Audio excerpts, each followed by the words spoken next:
Okay, the red baboon hits.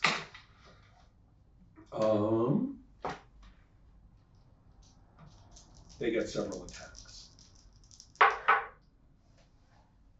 Wow. The blue and gold one hits. No, they get 14. Okay. So that's the 2 claw attacks, and then the bite attack. That's excessive. No. Yes. No. Yes. That same one gets in a bite attack. So for the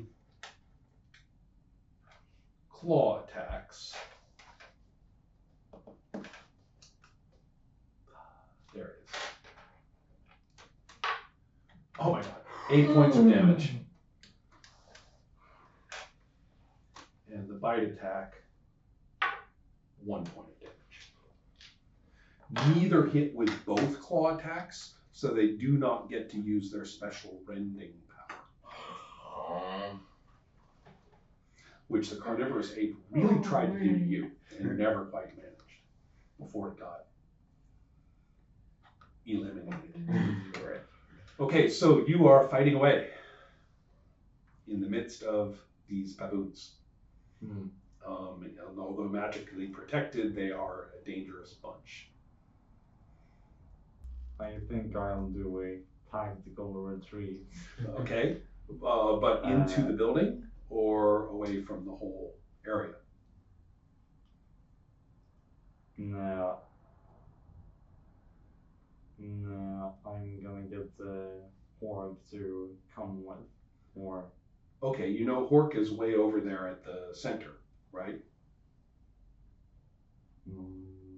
Should we review the whole situation? Remember, you had the conversation with Over about this. In the center of Universal Munificence, you know that the Peace Frog offerers had gone there, that Hork and his henchmen had gone with them, that Alexian had gone with them. And Over and has been warned by you about Alexian and is urging that you go and stop Alexian from committing acts of evil. Let's go over here. Action. I continue to... Okay. Let's check initiative on this round regarding all the good people and the bad people. The bad people. All right. That brings us to the creature with whom you are struggling itself, which is here. Okay, and your armor class is? 5. Right.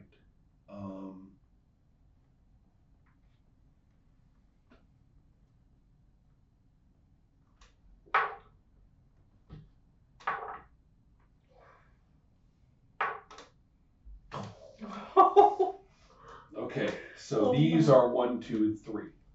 So they're only D3 each. But that's 3 points and that's 2 points. And then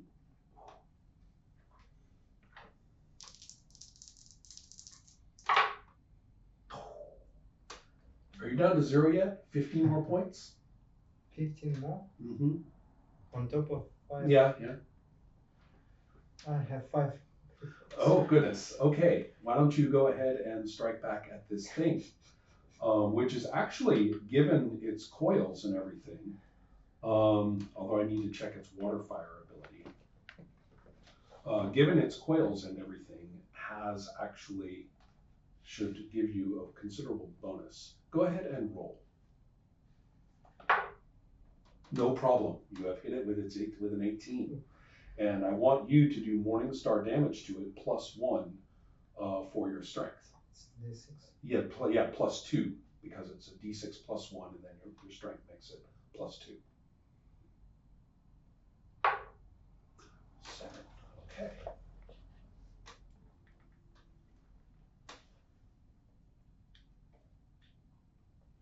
$18, 37 is just under 50%.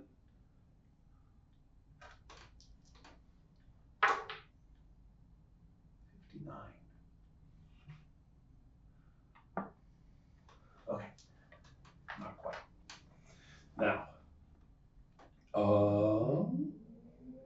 nobody is paying attention to you. Do I have to be in the fight to regenerate? No. Then I should be. Yeah, you should get another point. The wolf drags you into that circular area. Yeah.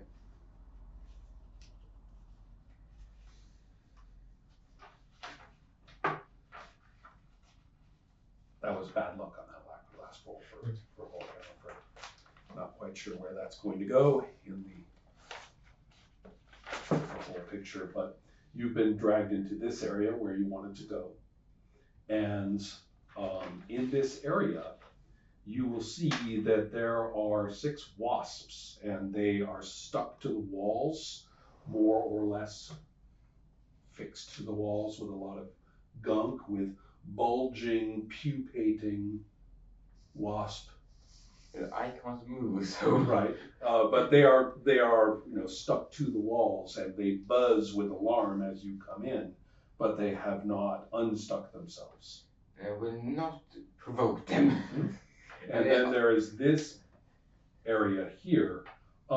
This room actually is sort of interesting in that the floor is not the entirety of the room. The floor is a fairly small space, 4 of these squares, and then it goes up circularly from there so that it's actually a sphere with just a little flat bottom.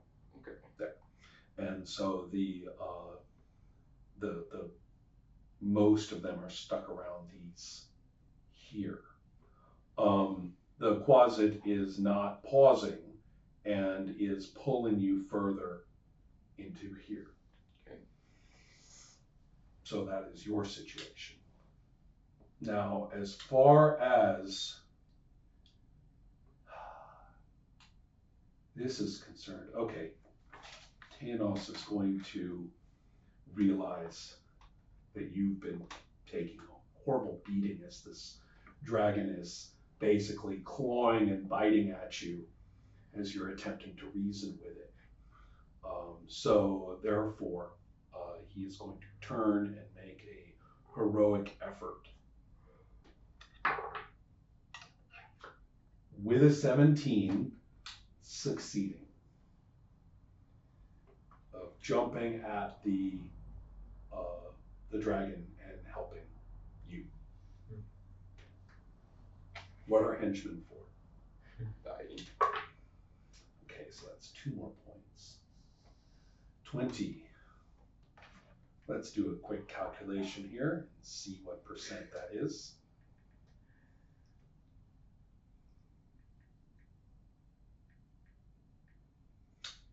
%.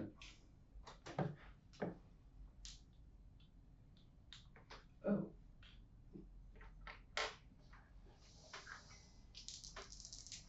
Actually misrolled that last one because that was a D8. So it's the other one. No, but that's okay. Those are the attacks for the bite. I was talking about for the check on the dragon.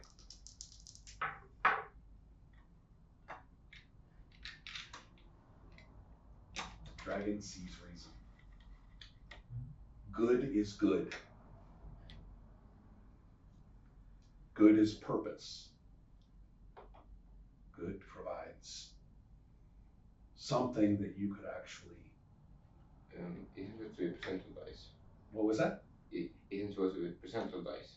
I rolled percentile dice. No, No? There's one of them was a there's the different. 20. Oh, for God's sake, I'm having terrible trouble with my. Oh, how did that happen? Okay, get all the dice off. Damn it. And it is still under 54%.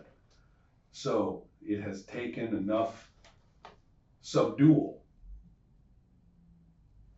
that it is going to understand that it needs to have a purpose and isn't going to just be a neutral force of processes, and is instead going to find something to do. At which point, Setsi is deeply unhappy with Tianos.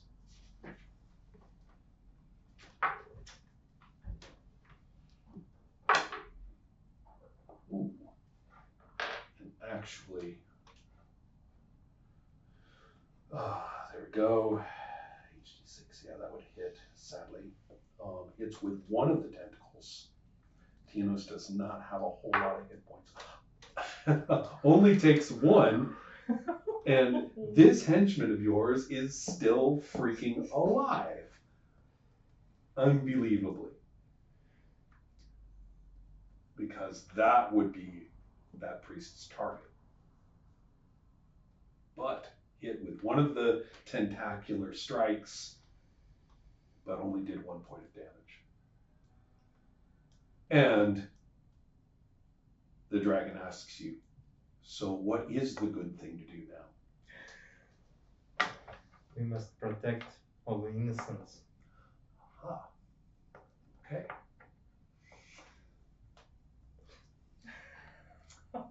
Hazel. Yes, I'm very innocent. Up there in the surreal room, by Sorry. which I mean that the part that you can see to stand on, that you can stand on there, is very solid, but just immediately outside of where you are standing, the floor fades away into a void that's difficult to look at if you try to look at it as a surface. And that there's enough room to walk further, but not much. So in a way, you kind of feel like you're suspended on a ledge of kind of a disturbing void that is so unreal that it doesn't even seem like a drop. It doesn't look like a void dropping down so much as just an unfathomable surface or substance or space. And the colors are a swirling gray and pink, all lit by that translucent light gold effect coming uniformly from the curved ceiling. It's a vaporous kind of substance, so it seems as though the room is filled with this swirling pink and gray smoke at different densities in different places. And as you are standing there,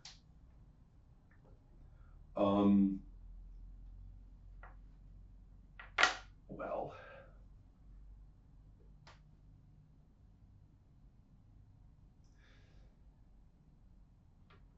your wisdom is what? 11. 11. That's not enough to really know what on earth this place is for. So it may be something of a confusion to you, to look about and say, what on earth am I supposed to do here? What is this for? How does it work? But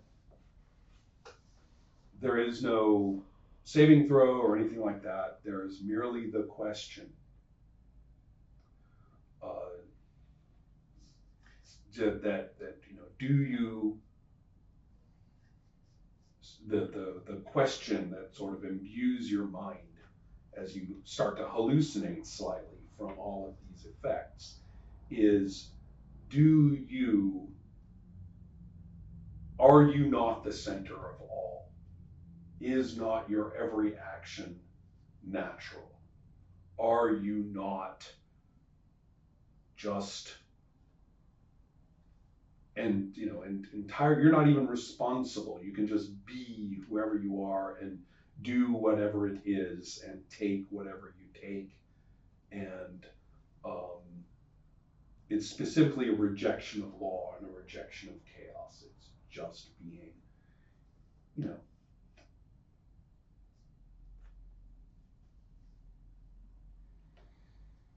an isolate particle and a bunch of other isolate particles that bounce around and bump into each other. Because that's what this place is about.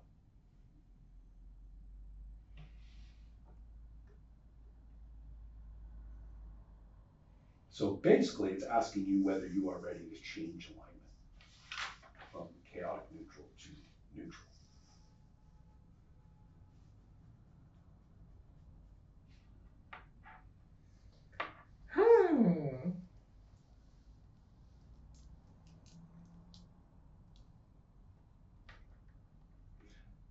Carnation is already stammering out an answer that's not really an answer yet, but it's kind of more of a question. I guess so. I think my reaction is more like, I am what I want to be. Which is more of sticking with chaos. Yeah. I am what I want to be. So I'm like, thank you, but I don't need you. As you do that, you will find that if you move, that the solid space forms wherever you are. So you can traverse through it like it's a regular room as the smokes coil away from you as if rebuffed, and Carnation kind of grabs on your arm almost like for refuge. That's okay. And I'd rather if you hold us with me, so right. that's fine. She says, yeah, she's agreeing with you. She's like, yes, like that, yes. Okay, so I think I still keep close to the wall, not to lose Which my one? orientation. The outer curved one, or this one coming down? I think that I way? take the inner one. I'm still looking for something to. I'm still feeling I haven't completed my task. That is correct. I still You want haven't. something to take with me. You would have So to come I'm to going this door. to walk along the inner wall. And you'll come to this door here. Mm-hmm. And this door here is not locked, but it is very nicely marked with words that say our founder. Well, that sounds promising. Let's So- open it careful and take a look inside. You'll see that it's got kind of a stagey setup here. Mm-hmm. And back here, there are light sources that are kind of glowy. So more light is being directed horizontally toward this stage. I'm taking my cue. I'm very curious what is on that stage. Well, it's kind of a display, like a stage set of a bed and a dresser and a mirror and a working area with a little library, and it all looks very old-timey, very rough wood, and there's like a saucepan. It looks like somebody lives simply here. And there is all these little kind of corny little plaques and tags set around that explain to you the different aspects of the life of this person who's up there. There's a mannequin seated at the desk in a thinking posture with a pen. So it seems to be like a sort of educational display of the life of our founder, as you would find in kind of a slightly disturbing museum. Nothing that looks valuable. Not a damn thing. Oh, this is so frustrating.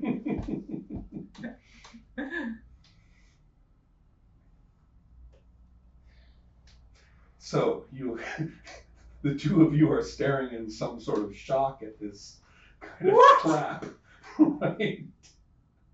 You were told there were goodies up here,